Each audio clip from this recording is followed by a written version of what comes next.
Bujqësia dha një kontribut negativ në ekonominë shqiptare gjatë vitit 2025. Sipas të dhënave të Instat, sektori ndikoi me minus 0,3% në rritjen ekonomike, ndërsa prodhimi bujqësor arriti në 9,7 milion ton. Të dhënat tregojnë se disa prej kulturave kryesore kanë shënuar rënje. Prodhimi i grurit u ul me 10,1%, ai i pemëve frutore me 12,8%, ndërsa ullinjt pësuan një tkurrje prej 2,3%. Edhe prodhimi në sera që përfaqëson mbi 1/5 e perimeve në vend ra me 0,9% krahasuar me një vit më parë. Rezultate pozitive ka prodhimi i perimeve që u rrit me 1,5% duke arritur në mbi 1,4 milion ton.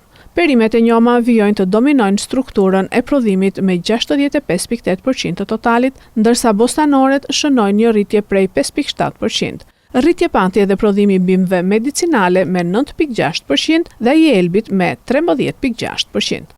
Qarkufier mbetet lider në prodhimin bujqësor duke kryesuar për dritrat, perimet dhe prodhimin në sera. Sipas Instat, rritja e prodhimit të perimeve të njoma dhe bimëve medicinale nuk ka arritur të kompensojë rënien e kulturave tradicionale si gruri, drufrutorët dhe ullinjt.